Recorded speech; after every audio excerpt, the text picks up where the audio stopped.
There are moments in life when the world feels impossibly heavy and the choices aren't simple, when even the strongest among us stand frozen, asking, why am I here? What am I really fighting for?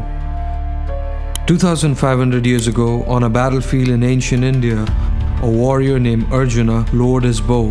In front of him stood his own family, his friends, his teachers, the people he loved.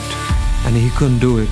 He couldn't lift his weapon. He couldn't make sense of a world where fighting those he cared for was called duty. He broke down.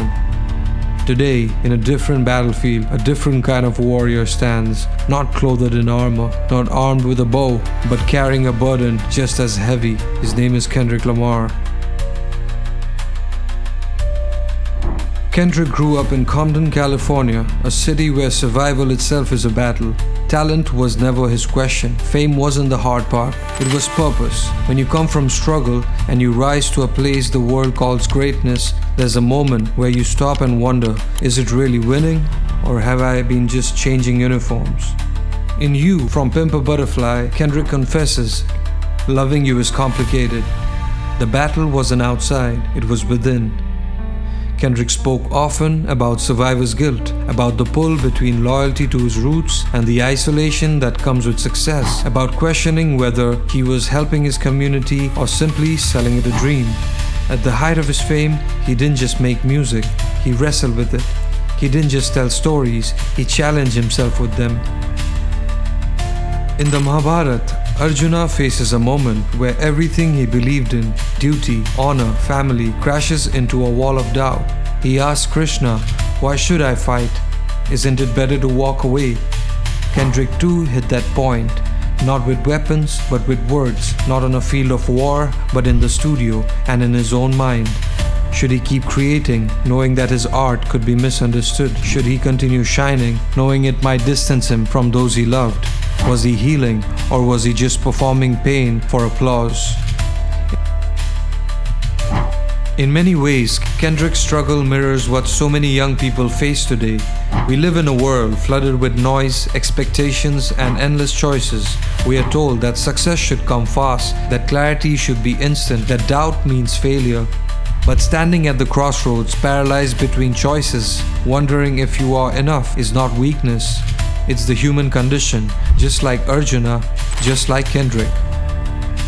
Arjuna had Krishna standing beside him, guiding him, reminding him that duty isn't about comfort, it's about alignment with your soul. But Kendrick's battlefield was lonelier. There was no chariot, no divine figure whispering wisdom in his ears, or so it seemed, because Kendrick did find his guide, not outside himself, but within. In a rare song called Gloria, Kendrick admitted it plainly, pen is my friend.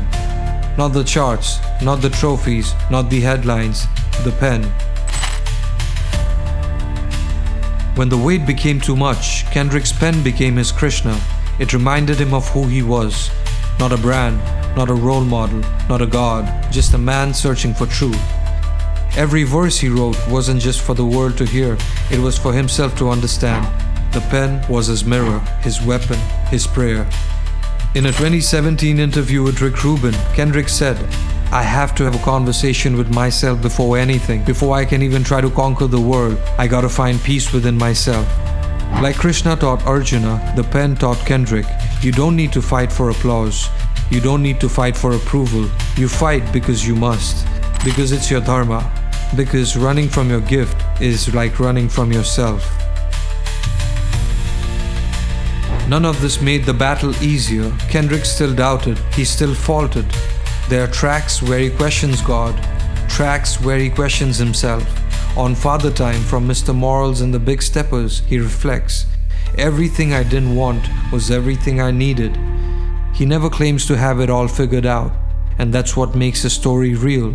Because even Arjuna, after hearing the greatest spiritual sermon in history, he still had to pick up his bow with trembling hands, still had to walk forward, unsure but willing. The real battles in life are never against enemies outside, they are always within. They are battles between the self that wants comfort and the self that seeks meaning, between fear and faith, between the easy path and the true path. Kendrick's journey isn't just about music, it's about every one of us who has ever stood in the edge of change, heart pounding, asking, can I really do this? Is this the right fight? What if I lose everything?